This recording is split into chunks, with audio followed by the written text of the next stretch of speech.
शांताकारं भुजंगशयनं पद्मनाभं सुरेशं विश्वाधारं गगनसदृशं मेघवर्णं शुभांगं लक्ष्मीकान्तं कमलनयनं योगिभिध्यानगम्यं वन्दे विष्णुभवभयहरं सर्वलोकैकनाथम्। ओम नमो भगवते वासुदेवाय। आपका भक्ति कथा चैनल पर स्वागत है। आपका दिन शुभ और मंगलमय हो।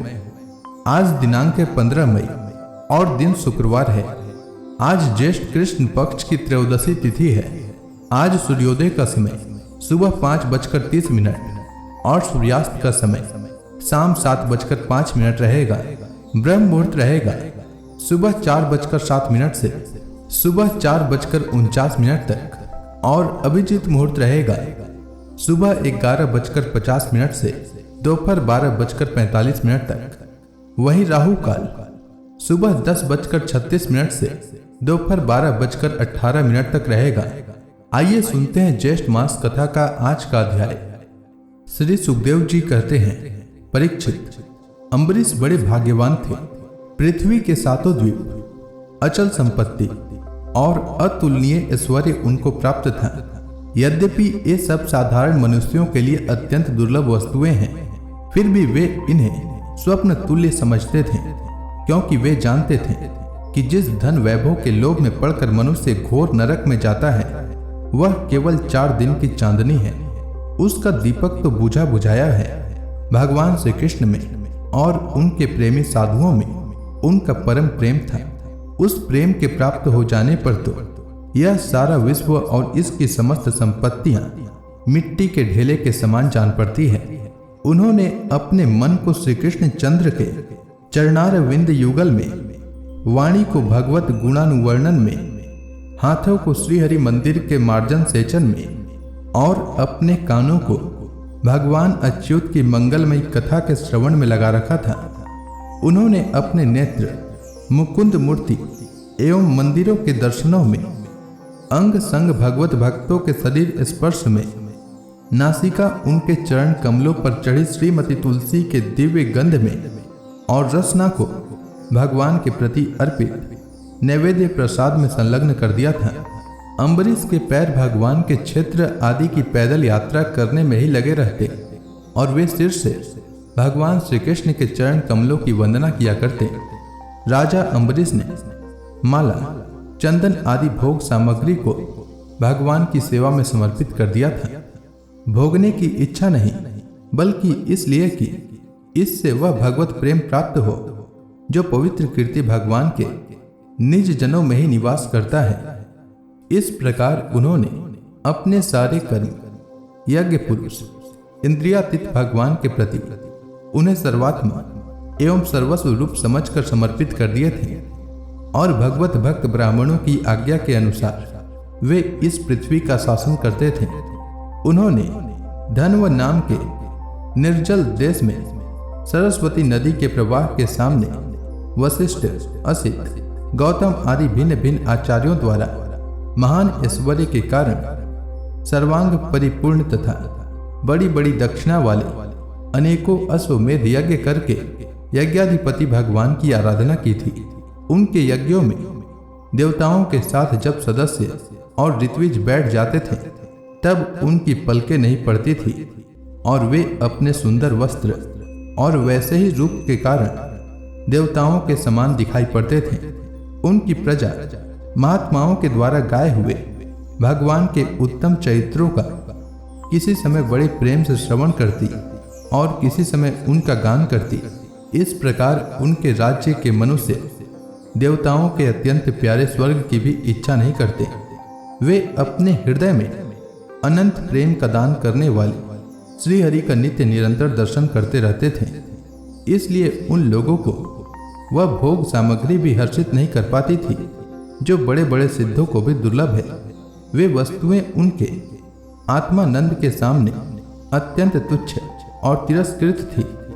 राजा अम्बरीश इस प्रकार तपस्या से युक्त भक्ति योग और प्रजा पालन रूप स्वधर्म के द्वारा भगवान को प्रसन्न करने लगे और धीरे धीरे उन्होंने सब प्रकार की आसक्तियों का परित्याग कर दिया। घर, स्त्री, पुत्र, भाई बंधु, बड़े बड़े हाथी, रथ, घोड़े एवं पैदलों की चतुरांगिणी सेना, अक्षय रत्न, आभूषण और आयुध आदि समस्त वस्तुओं तथा कभी समाप्त न होने वाले कोषों के संबंध में उनका ऐसा दृढ़ निश्चय था कि वे सब के सब असत्य हैं। उनकी अनन्य प्रेममयी भक्ति से प्रसन्न होकर भगवान ने उनकी रक्षा के लिए सुदर्शन चक्र को नियुक्त कर दिया था, जो विरोधियों को भयभीत करने वाला एवं भगवत भक्तों की रक्षा करने वाला है। राजा अम्बरीश की पत्नी भी उन्हीं के समान धर्मशील, संसार से विरक्त एवं भक्ति परायण थी। एक बार उन्होंने अपनी पत्नी के साथ भगवान श्री कृष्ण की आराधना करने के लिए 1 वर्ष तक द्वादशी प्रधान एकादशी व्रत करने का नियम ग्रहण किया। व्रत की समाप्ति होने पर कार्तिक महीने में उन्होंने 3 रात का उपवास किया और एक दिन यमुना जी में स्नान करके मधुवन में भगवान श्री कृष्ण की पूजा की। उन्होंने महाभिषेक की विधि से सब प्रकार की सामग्री और संपत्ति द्वारा भगवान का अभिषेक किया और हृदय से तन्मय होकर वस्त्र, आभूषण, चंदन, माला एवं अर्घ्य आदि के द्वारा उनकी पूजा की। यद्यपि महाभाग्यवान ब्राह्मणों को इस पूजा की कोई आवश्यकता नहीं थी, स्वयं ही उनकी सारी कामनाएं पूर्ण हो चुकी थी, वे सिद्ध थे, तथापि राजा अम्बरीश ने भक्ति भाव से उनका पूजन किया।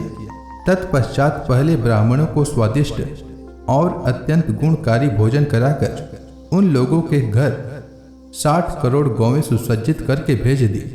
उन गौओं के सिंग सुवर्ण से और खुर चांदी से मढ़े हुए थे। सुंदर सुंदर वस्त्र उन्हें उड़ा दिए गए थे। वे गौवें बड़ी सुशील, छोटी अवस्था की, देखने में सुंदर, बछड़े वाली और खूब दूध देने वाली थी। उनके साथ दूहने की उपयुक्त सामग्री भी उन्होंने भिजवा दी थी। जब ब्राह्मणों को सब कुछ मिल चुका, तब राजा ने उन लोगों से आज्ञा लेकर व्रत का पारण करने की तैयारी की। उसी समय शाप और वरदान देने में समर्थ स्वयं दुर्वासा जी भी उनके यहाँ अतिथि के रूप में पधारे। राजा अम्बरीश उन्हें देखते ही उठकर खड़े हो गए, आसन देकर बैठाया और विविध सामग्रियों से अतिथि के रूप में आए हुए दुर्वासा जी की पूजा की। उनके चरणों में प्रणाम करके अम्बरीश ने भोजन के लिए प्रार्थना की। दुर्वासा जी ने अम्बरीश की प्रार्थना स्वीकार कर ली और इसके बाद आवश्यक कर्मों से निवृत्त होने के लिए वे नदी तट पर चले गए। वे ब्रह्म का ध्यान करते हुए यमुना के पवित्र जल में स्नान करने लगे। इधर द्वादशी केवल घड़ी भर शेष रह गई थी। धर्मज्ञ अम्बरीश ने धर्म संकट में पड़कर ब्राह्मणों के साथ परामर्श किया।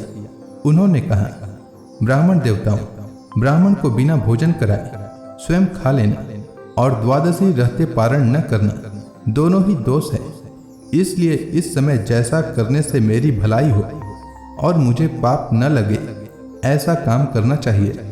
तब ब्राह्मणों के साथ विचार करके उन्होंने कहा, ब्राह्मण, श्रुतियों में ऐसा कहा गया है कि जल पी लेना भोजन करना भी है, नहीं भी करना है। इसलिए इस समय केवल जल से पारण किए लेता हूं। ऐसा निश्चय करके मन ही मन भगवान का चिंतन करते हुए राजा अम्बरीश ने जल पी लिया और परीक्षित वे केवल दुर्वासा जी के आने की बाट देखने लगे। दुर्वासा जी आवश्यक कर्मों से निवृत्त होकर यमुना तट से लौट आए। जब राजा ने आगे बढ़कर उनका अभिनंदन किया, तब उन्होंने अनुमान से ही समझ लिया कि राजा ने पारण कर लिया है। उस समय दुर्वासा जी बहुत भूखे थे, इसलिए यह जानकर कि राजा ने पारण कर लिया है, वे क्रोध से थर थर कांपने लगे। भौहों के चढ़ जाने से उनका मुंह विकट हो गया। उन्होंने हाथ जोड़कर खड़े अम्बरीश से डांट कर कहा, अहो, देखो तो सही, यह कितना क्रूर है। यह धन के मद में मतवाला हो रहा है। भगवान की भक्ति तो इसे छू तक नहीं गई और यह अपने को बड़ा समर्थ मानता है। आज इसने धर्म का उल्लंघन करके बड़ा अन्याय किया है। देखो, मैं इसका अतिथि होकर आया हूँ। इसने अतिथि सत्कार करने के लिए मुझे निमंत्रण भी दिया है, किंतु फिर भी मुझे खिलाए बिना ही खा लिया है। अच्छा देख, तुझे अभी इसका फल चखाता हूँ। यूं कहते कहते वे क्रोध से जल उठे।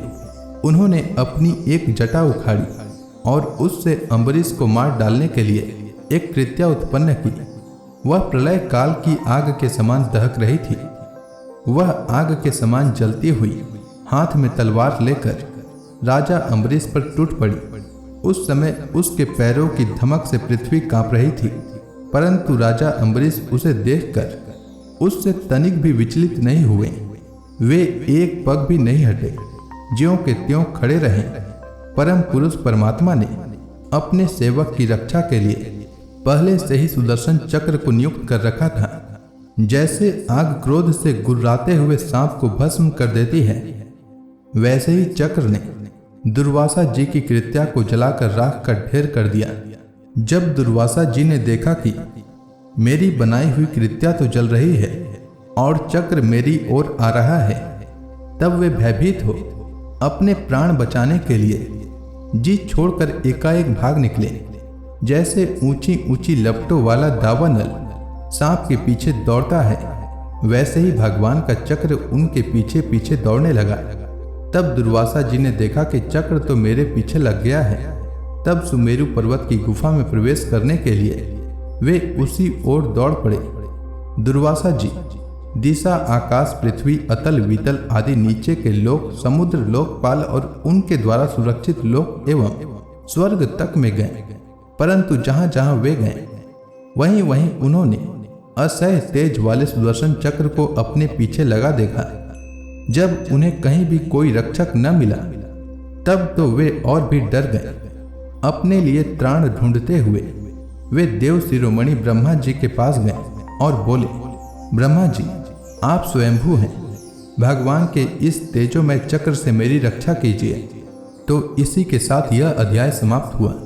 तो प्रेम से बोलिए विष्णु भगवान की जय, समस्त देवी देवताओं की जय। इसके आगे ब्रह्मा जी ने क्या कहा, यह मैं कल के अध्याय में सुनाऊंगा। तब तक के लिए भगवान श्री हरि विष्णु का नाम जपते रहें।